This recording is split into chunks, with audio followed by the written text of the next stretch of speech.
ஆண்டவருடைய பரிசுத்த நாமத்திற்கு ஸ்தோத்திரம். தேவனிடத்தில் கற்றதே இந்த நிகழ்ச்சி மூலமாக உங்களை சந்திப்பதில் மிக்க மகிழ்ச்சி அடைகிறேன். இந்த அருமையான செய்தி தேவ ஊழியர்களுக்காக நான் தியானிக்கின்றேன், பேச வந்திருக்கிறேன். இன்றைக்கு அநேக தேவ ஊழியர்கள் தரிசனத்தில் நிறைவில்லை, ஊழியத்தில் நிறைவில்லை, சபை காரியத்தில் நிறைவில்லை, குடும்பத்தில் நிறைவில்லை, பொருளாதாரத்தில் நிறைவில்லை என்று சொல்லி வருத்தப்படுகிறதை நாம் பார்க்கிறோம், துக்கிக்கிறதை நாம் பார்க்கிறோம், சஞ்சலப்படுகிறதை பார்க்கிறோம். ஏன்? ஒரு காலத்தில் உங்களுக்கு முன்பாக நின்று இந்த பிரசங்கத்தை செய்கிற நானும் இப்படிதான் 10 ஆண்டுகளாகியும் ஊழியத்தில் ஒரு நிறைவில்லை, குடும்பத்தில் ஒரு நிறைவில்லை, தரிசனத்தில் ஒரு நிறைவில்லை, சபைகளில் ஆத்துமாக்கள் நிறைவில்லை என்று சொல்லி மிகவும் பாரப்பட்டு வருத்தப்பட்டு சஞ்சலப்பட்டு வேதனையோடு கூட ஊழியம் செய்யலாமா, செய்ய வேண்டுமா என்ற ஒரு சிந்தனைக்கு தள்ளப்பட்டேன். அப்பொழுது பிதாவாகிய தேவனிடத்தை நான் கேட்ட பொழுது அவர் சொன்னார், எனக்கு ஒருவன் ஊழியம் செய்தால் அவனை நான் கனப்படுத்துவேன் என்று சொன்னார். ஊழியம் செய்யக்கூடியவர்களை கர்த்தர் எப்பொழுதும் ஒரு கனமான இடத்திலே கொண்டு வைப்பார். அதில் எவ்வளவேனும் சந்தேகம் இல்லை. ஆமென். நீங்கள் ஆதியாகமம் புத்தகம் 1ஆம் அதிகாரத்தை பார்த்தீன்னு சொன்னால், சகல சிருஷ்டிப்பையும் சிருஷ்டித்து கர்த்தர் ஆதாமை கொண்டு வந்து ஆதியாகமம் புத்தகம் 2ஆம் அதிகாரம் 16-17 வசனத்தில் சகல விருட்சத்தும் நிறைந்த கனியுள்ள ஒரு தோட்டத்திலே கனமான இடத்துல தான் கொண்டு வந்து முதல் ஒரு ஊழியக்காரனை வைக்கிறார்.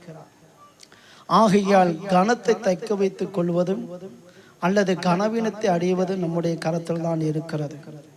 தேவன் பொதுவாக ஆதாமை படைத்து கொண்டு வந்து ஏதன் தோட்டத்திலே வைத்த பொழுது, தம்முடைய ராஜ்யத்திலே வைத்த பொழுது அவரை கனத்துக்குரிய ஒரு இடத்திலே கொண்டு வந்து தான் வைத்தார். ஆனால் என்றைக்கு ஆதாம் கர்த்தருடைய வார்த்தையை தள்ளினாரோ, புறக்கணித்தாரோ, அன்றைக்கு நாம் என்ன செய்கிறோம்? கனத்துக்குரிய இடத்திலிருந்து கனவீனமான இடத்துக்கு தள்ள போகிறோம். 1 சாமுவேல் 15ஆம் அதிகாரத்தில் நீங்கள் வாசிக்கிற பொழுது சவுலை குறித்து அப்படிதான் வேதத்தை நாம் வாசிக்கிறோம். கர்த்தர் ராஜாவாய் இராதபடிக்கு சவுலை தள்ளி ராஜாவாய் இருக்கும்படி தாவீதை தெரிந்து கொண்டார்.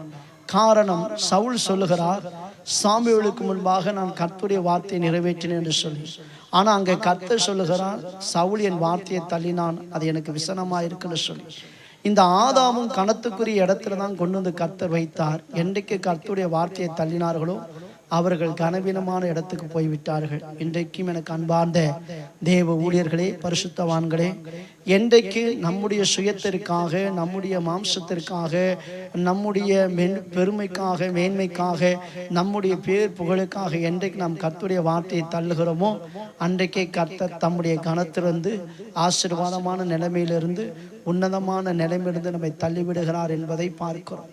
அல்லது நான் மீண்டும் ஒரு ஆசீர்வாதமான நிலைமைக்கு வர வேண்டும், கனத்துக்குரிய நிலைமைக்கு வர வேண்டும் என்று சொன்னால், தேவன் இந்த உலகத்தில் கனத்தை எப்படி கொண்டு வந்தார்? ஆதியாகமம் 1:2 வாசிக்கிற பொழுது, பூமியானது ஒழுங்கின்மையும் வெறுமையும் ஆழத்தின் மேல் இருள் இருந்தது, தேவ ஆவியானவர் ஜலத்தின் மத்திலே அசைவாடி கொண்டிருந்தார். வானமும் பூமியை சிருஷ்டிக்கப்படுவதற்கு முன்பாக எல்லாம் வெறுமையாக, ஒழுங்கின்மையாக, இருளாக இருந்தது. எப்படி தேவன் இந்த 3 நிலைகளையும் கனத்துக்குரிய நிலைகளாய் மாற்றினார் என்று சொன்னால், யோவான் 1ஆம் அதிகாரம் 1ஆம் வசனம் சொல்லுகிறது, ஆதியிலே வார்த்தையும் அந்த வார்த்தை தேவனிடத்திலும் அந்த வார்த்தையே தேவனாயிருந்தது. 2 தீமோத்தேயு புத்தகம் 3:16 வேத வாக்கியெல்லாம் பரிசுத்த ஆவியினால் எழுதப்பட்டிருக்கிறது. 3வது, ஆவியோடு உண்மையோடு ஜெபம் பண்ணக்கூடிய ஒரு ஜெப வாழ்க்கை தான் நம்ம ஆதியாகமம் புத்தகம் 1ஆம் அதிகாரத்தில் அவர் வெளிச்சம் உண்டாக்குறவர் என்று சொல்லுகிறார். வெளிச்சம் அந்த ஜெப வாழ்க்கை குறிக்கிறது. அப்போ நம்முடைய ஊழியம், நம்முடைய வாழ்க்கை, குடும்பங்கள், விசுவாசிகள் எல்லாம் ஒரு நல்ல கனத்துக்குரிய, ஆசீர்வாதத்துக்குரிய இடத்துக்கு வர வேண்டும் என்று சொன்னால், எப்படி முதல் உலகத்திலே ஊழியம் செய்ய வந்த ஆவியானவர் வார்த்தையினாலும் பிரசனத்தினாலும் ஆவியினால் பண்ணப்படுகிற ஜெபத்தினால் நிறைந்திருந்தாரோ, இயேசுவானவரும் ஊழியத்துக்கு வந்து வார்த்தையினாலும் பிரசனத்தினாலும் ராக்காலங்களில் பகல்கால நேரம் கிடைக்கிற மாதிரி ஜெபத்தில் இருந்தாரோ, இந்த 3 நிலைகளில் நிலைத்திருக்கக்கூடியவர்கள் ஜெபம், வேத வாசிப்பு, தேவ பிரசனத்தில் நிறைந்து நாம் இருக்கிற பொழுது நிச்சயமாகவே நம்முடைய சபை, நம்முடைய ஊழியம், நம்முடைய தரிசனங்கள் எல்லாம் நிறைவுள்ளதாய் காணப்படும். இதை தான் நீங்கள் வேதத்திலே ஆதியாம் புஸ்தகம் முதல் வெளிப்படுத்தின விசேஷ வரைக்கும் நீங்கள் பார்த்தீங்கன்னா, வேதமும் ஜெபமும் ஆவினால் பண்ணப்படுகிற ஜெபமும் என்றைக்கு ஒரு தேவ ஊழியர்க்குள்ள நினைத்திருக்கிறதோ அங்கே நிச்சயமாகவே நிறைவான ஆசீர்வாதங்கள் தங்கியிருக்கும், நிறைவான சந்தோஷம் தங்கியிருக்கும், நிறைவான மகிழ்ச்சி தங்கியிருக்கும், நிறைவான சுகபலன் ஜீவன் தங்கியிருக்கும். ஆகையால் ஒரு நாளும் கனம் எங்கே இருக்கிறது என்று சொன்னால் தேவனுடைய வார்த்தையில். ஆசீர்வாதம் எங்கே இருக்குன்னா தேவனுடைய வார்த்தையில். நிறைய பேர் இன்னைக்கு தேவனுடைய வார்த்தையை நம்ம அல்லல் தட்டக்கூடியவர்களாய், தேவனுடைய வார்த்தையை அசட்டை பண்ணக்கூடியவர்களாக இருக்கிற நான் ஒன்று சொல்லுகிறேன்.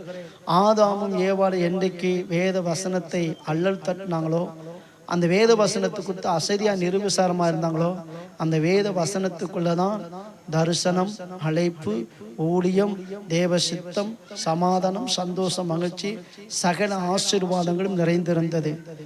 என்றைக்கு வேத வசனத்தை நம்ம தள்ளுகிறோமோ, உங்களுக்கான, உங்கள் குடும்பத்திற்கான, உங்கள் வாழ்க்கைக்கான, உங்கள் தரிசனத்திற்கான சகல ஆசீர்வாதம் உங்களை விட்டு விலகி என்பதில் நீங்கள் மிகவும் ஜாக்கிரதையாக இருக்க வேண்டும். அதை தான் மத்திய சுவிசேஷம் 13ஆம் அதிகாரம் 19ஆம் வசனத்தை வாசிக்கிற பொழுது, ஒருவன் ராஜ்யத்துடைய வசனத்தை கேட்டு உணர்வில்லாது இருக்கிற பொழுது பொல்லாங்கன் வந்து அவன் இருதயத்தில் இருக்கிற வசனத்தை பறித்து கொள்ளுகிறான். ஆதாமும் ஏவாளும் வசனத்தை குறித்து உணர்வில்லாதபடினால்தான் அந்த வசனத்தை எடுத்தான். அதோடு கூட அவனுடைய சகல மகிமையும் ஆசீர்வாதம் கனமும் அவளை விட்டு விலகிருச்சு. ஆகையால் வசனத்தை குறித்தும் தேவ பிரசனத்தை குறித்தும் ஜெப வாழ்க்கை குறித்து உணர்வுள்ளாயிருங்கள். கர்த்தர் உங்களை உன்னதமான இடத்தில் வைப்பார். கர்த்தர் உங்களை ஆசீர்வதிக்கட்டும். மீண்டும் அடுத்த ஒரு செய்தி மூலமாக உங்களை சந்திப்பதில் நான் மகிழ்ச்சி அடைகிறேன். கர்த்தருடைய ஆசீர்வாதம் உங்களுக்கு உண்டாயிருப்பதாக. ஆமென்.